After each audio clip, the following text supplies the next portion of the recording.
Hey, hey! Yes, I'm DJ Pete's Sake. Today we're going to review the album No Strings Attached by NSYNC.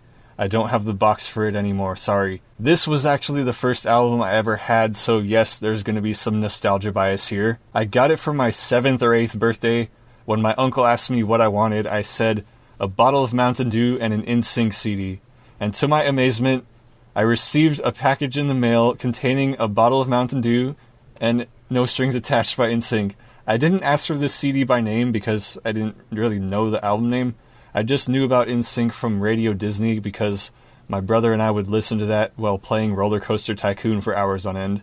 And I guess NSYNC stood out among like Baha Men, Backstreet Boys, Blue by Eiffel 65, The Hamster Dance, Aaron Carter, whatever else was on the radio at the time. So I asked for NSYNC. And kids, don't drink soda, it's not good for you. The two songs I remember from the radio were Bye Bye Bye and It's Gonna Be Me, which incidentally are tracks 1 and 2 respectively.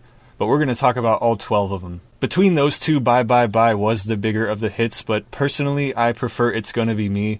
It's just got that bounce to it. Bounce, bounce, and from a DJing perspective, it mixes so perfectly with Break Your Neck by Busta Rhymes. But once I got the album itself, track 3 became my favorite by far.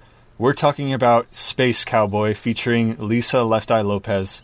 Rest in peace. The subject matter of the song is, forget Y2K and the end of the world, we're going to outer space, which kind of missed its mark because I think the album was delayed and actually came out after Y2K, but this song is amazing. It's also one of the first songs to introduce me to rap music, which at the time I didn't even know how to name. I just knew it as the music where people get on and start talking really fast. Other songs I would put in that category were Weird Al Yankovic's parody of Can't Touch This by MC Hammer, and Bring the Noise by Anthrax and Public Enemy, which I was introduced to on the Tony Hawk Pro Skater 2 soundtrack. But yes, Space Cowboy, absolute masterpiece, and I'm pretty sure there's a VHS tape of me somewhere jumping up and down on my mattress singing along to it. If only I could find it. Track number 4, Just Got Paid. This is actually a cover of a Johnny Kemp song from the late 80s. Both the original and this version were produced by Teddy Riley, which might explain why I like it so much. He's one of my favorite producers. It's just got that New Jack Swing bounce to it. If you've ever heard the song Ain't Gonna Hurt Nobody by Kid and Play from the House Party soundtrack, they actually reference the original. Like Johnny Kemp said, I just got paid. Track 5, It Makes Me Ill. When you think about breakup songs these days, they either fall in one of two categories. There's the really slow, depressing, mopey, sad ones, like the ones Taylor Swift made a career out of. And then there's the belligerent revenge type. Put that cheetah in the trunk! It Makes Me Ill breaks this binary with an up-tempo dance song.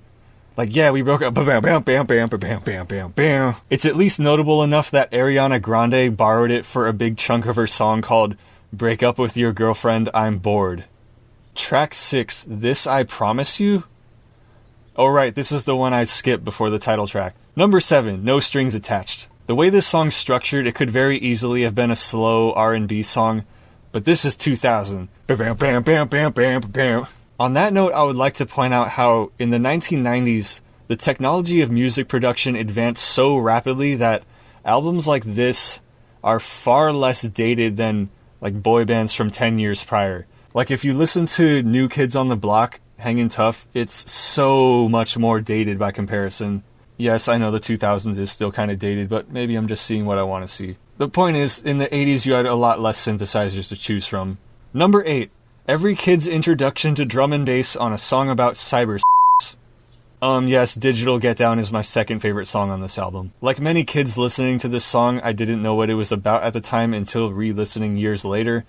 And in retrospect, when you think about it, it's actually kind of comical when you consider the internet speeds in 2000. Like, they even sampled the dial-up modem sound in the song, and you can actually hear Morse code in the background if you're listening really closely. But hey, give them credit for being ahead of their time. Track 9, Bringin da Noise.